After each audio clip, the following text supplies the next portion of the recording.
what I notice is I hear this question a lot from folks who maybe came to the practice new recently. Like, let's say you just started working with some new material this year and you felt like you were getting some momentum, and now there's a stop. Or you had never written with prompts before and now you're practicing with that more, but then suddenly that tool isn't working for you anymore. Or there's always a writer that you've gone to look for advice and guidance, and now it just feels a little sideways. They're not filling the well like they used to. It might be all those things and more. There's many ways that we kind of get comfortable in what energizes us, and then it doesn't keep feeding us the same way, and we kind of wonder, well, where to next? What does that mean? So one of the things I like to think about with this, if you can imagine like tossing a ball at a wall, whenever we like start a new practice, whether that's wholly a new practice, like you're new to writing, or for me, I'm trying to get into a new manuscript now. I'm trying to get into new territory after completing a manuscript. It's like learning how to throw the ball again. It's like, I don't know before I throw it how heavy it is. I don't know how my wrist is going to feel until I've done that first throw. I don't know what it's going to take to even hit the wall with the ball. So everything at that moment is unknown. There's a lot of unknowns. And sometimes in that, it's like the very beginning of beginning. Sometimes in that space, what I notice is because there's virtually no information available, our inner critic tends to be different or quieter, or just kind of almost gets decision paralysis because we have so many unknowns. It couldn't pick just one to say, oh, you should stop.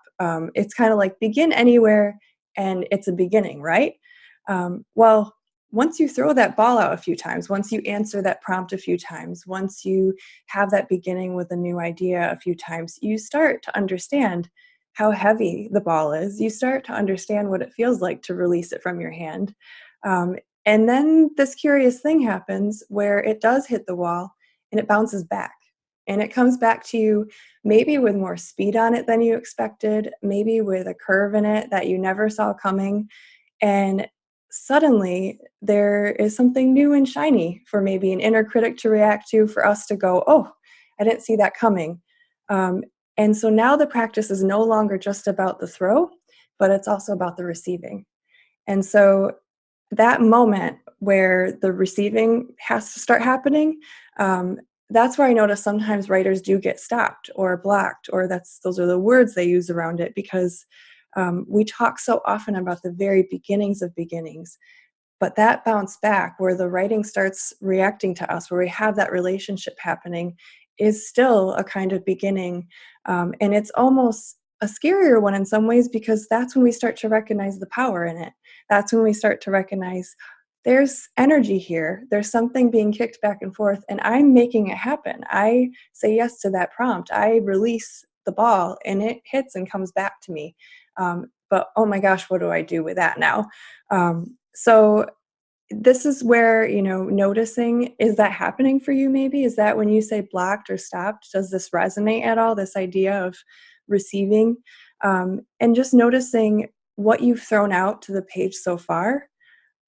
What is it sending back to you? Is it sending back something that has some heat on it? And if it does, could you replant yourself somehow with that? Are you actually in a stance of receiving it? Or are you just a little shocked at what's going on, or reactive to it even?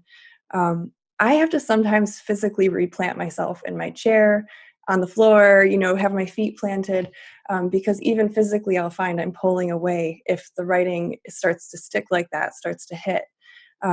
So it could be helpful to return to raw material that you've gathered through 19 and elsewhere, and just ask, what is something in the writing that's being returned to me now? And can I receive it? Have I practiced receiving it yet? And is it something, maybe like something you might not have appreciated or even noticed when you first threw it out?